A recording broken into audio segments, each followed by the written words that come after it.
Moussa alayhi salam. Il y a longtemps de cela, il y avait en Égypte un gouverneur très cruel appelé Pharaon. Pharaon proclamait être Dieu et ordonnait à tout le peuple de l'adorer. Un soir, il vit un rêve qui l'effraya. Il vit que son grand palais était en flammes et le feu venait de l'est. Il fit tout de suite appeler le plus renommé voyant de son palais et lui demanda d'interpréter son rêve. Le voyant lui dit: « Cela veut dire qu'un enfant naîtra parmi les Bani Israël qui vous détruira dès qu'il sera grand. »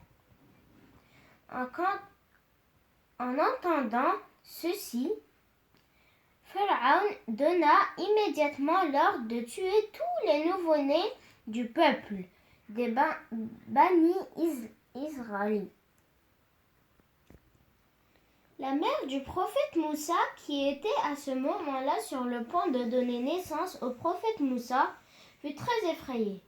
Allah subhanahu wa ta'ala lui ordonna alors de mettre son bébé dans un panier et de le laisser dans la rivière. Quand Assia, la femme de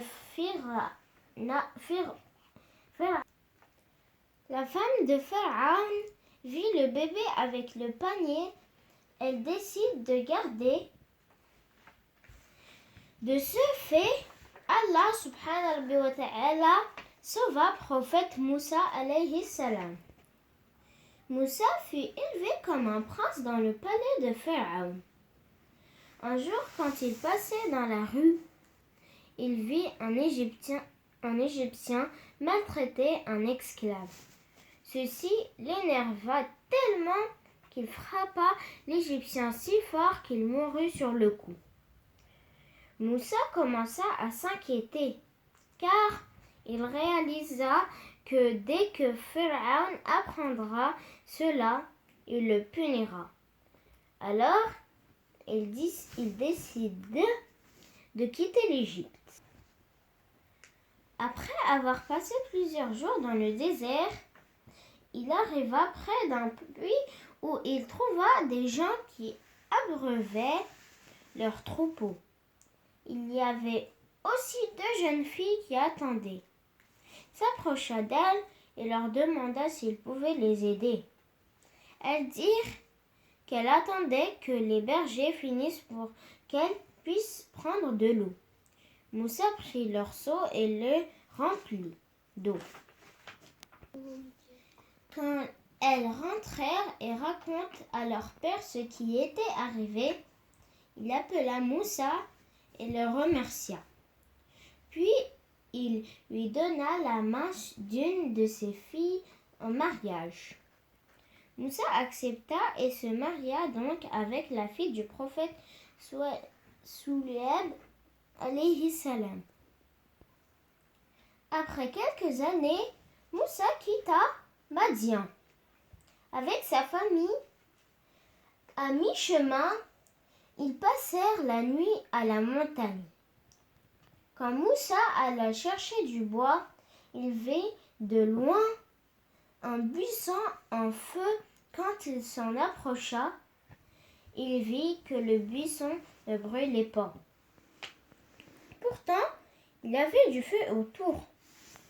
Tout à coup, il entendit une voix: « Oh Moussa, je suis le Dieu de l'univers. »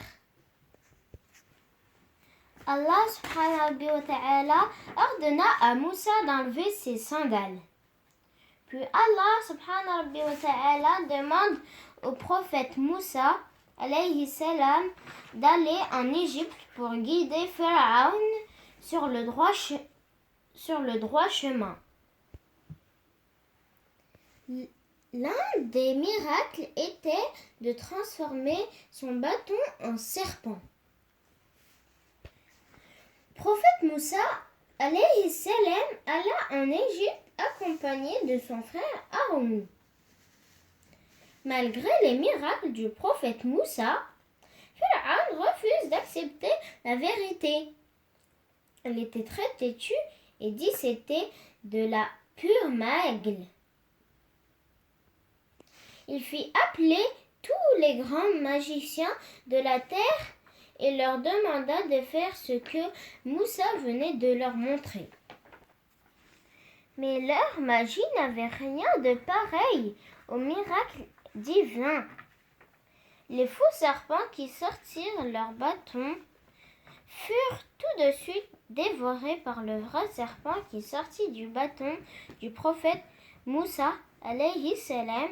En voyant cela, les magiciens dirent: nous croyons au Seigneur de l'univers, le Seigneur de Moussa et Aaron.